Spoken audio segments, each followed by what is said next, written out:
उत्तराखंड की सियासत में इन दिनों पंचायत चुनाव का माहौल गर्म है, लेकिन इन चुनावों की चहल पहल के बीच कड़वा सच दबकर रह गया है। महिलाओं को मिले 50% आरक्षण का असली हकदार कौन है, महिला या उसका पति? उत्तराखंड के गांव-गांव में चुनावी शोर है, नामांकन दाखिल किए जा रहे हैं, प्रचार हो रहा है, लेकिन कैमरे के सामने, रैली में, मीटिंग में अगर कोई नामांकन करने वाली महिला है तो उसके साथ खड़े पति की मौजूदगी कुछ ज्यादा ही मुखर है। सरकार ने भले ही पंचायतों में महिलाओं को आधी भागीदारी देने के लिए 50% आरक्षण का ऐलान किया हो, लेकिन जमीनी हकीकत इससे बिल्कुल उलट है। नाम महिला का, कुर्सी पर अधिकार पति का। जी हां, उत्तराखंड के पहाड़ी जिले चमोली, टिहरी, बागेश्वर, पिथौरागढ़, अल्मोड़ा, रुद्रप्रयाग से लेकर मैदान के हरिद्वार और उधम सिंह नगर तक हालात कमोबेश एक जैसे हैं। पिछले कई चुनावों से एक शब्द आम हो गया है, सरपंच पति या प्रधान पति। और इस बार भी तस्वीर कुछ अलग नहीं है।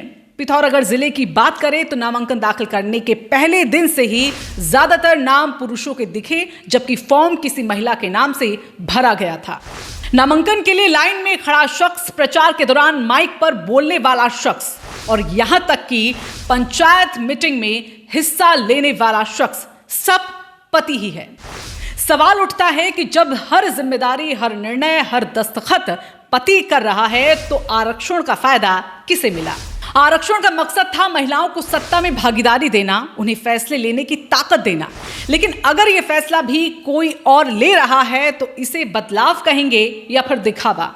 टिहरी के एक गांव में महिला प्रधान से जब संवाददाता ने विकास कार्यों को लेकर सवाल किया तो महिला ने कहा, आप मेरे पति से बात कर लो, वही सब देखते हैं। रुद्रप्रयाग में बीडीसी महिला सदस्य की जगह उनके पति ने क्षेत्र पंचायत की बैठक में हिस्सा लिया। जब सवाल उठाया गया तो जवाब मिला, समझ नहीं है इन बातों की। क्या यही वो सशक्तिकरण है जिसकी बात सरकार और सिस्टम बार बार करते हैं? क्या महिलाओं को सिर्फ मोहरा बनाकर पंचायत की बागडोर अब भी पुरुषों के ही हाथ में है? पंचायत चुनाव के प्रचार में भी तस्वीर अलग नहीं है। बैनर पर फोटो महिला की, लेकिन भाषण मंच से पति दे रहे हैं। महिला उम्मीदवार के नाम से घर घर प्रचार पति कर रहे हैं। जनसंपर्क rally, social media management, panchayat योजनाएं, सब कुछ पुरुषों के ही इशारे पर। उत्तराखंड की महिलाओं ने हर क्षेत्र में नाम कमाया है, फौज में भर्ती हो या पहाड़ों में मेहनत, लेकिन जब बात सत्ता की आती है तो आखिर उनकी आवाज क्यों दबा दी जाती है?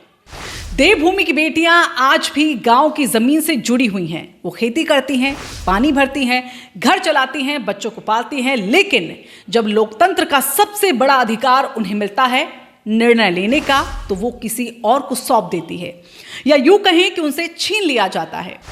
उत्तराखंड में ऐसी भी महिलाएं हैं जो पढ़ी लिखी हैं, आत्मनिर्भर हैं, लेकिन उनके सामने भी पुरुष वर्चस्व की एक अघोषित दीवार खड़ी कर दी जाती है। ये सवाल सिर्फ पंचायत चुनाव का नहीं, ये सवाल है उस सोच का जो महिला को सत्ता में तो देखना चाहता है, लेकिन नियंत्रण फिर भी खुद के पास रखना चाहती है। सरकारें साल दर साल महिला आरक्षण पर दावा करती हैं, योजनाएं बनाती हैं। मुख्यमंत्री महिला सशक्तिकरण योजना, महिला मंगल दल, सेल्फ हेल्प ग्रुप्स, लेकिन पंचायतों की असल सच्चाई ये है कि आरक्षण नाम मात्र का अधिकार बनकर रह गया है। अब वक्त आ गया है कि सिर्फ चुनावी फॉर्म में नाम भरकर नहीं, बल्कि सच में महिलाओं को निर्णय लेने का हक मिले। सरकार को भी चाहिए कि केवल आरक्षण देकर पीछे ना हटे, बल्कि पंचायत प्रतिनिधियों की ट्रेनिंग, कानूनी जागरूकता और नियमित निगरानी सुनिश्चित करे। अगर हालात नहीं बदले तो उत्तराखंड में पंचायत व्यवस्था भले ही त्रिस्तरीय हो, लेकिन उसमें महिलाओं की भागीदारी तीसरे दर्जे की ही बनी रहेगी। कहते हैं लोकतंत्र की असली जड़ें गांव में होती है। अगर वहीं पर महिला का अधिकार किसी और के नाम पर चला जाए तो लोकतंत्र क्या बचेगा? ये रिपोर्ट सिर्फ चुनाव नहीं, एक चेतावनी है। आरक्षण तब तक बेकार है जब तक महिलाएं असली सत्ता में नहीं आती। सोचिएगा जरूर, सोचिए और इसे शेयर भी जरूर कीजिए।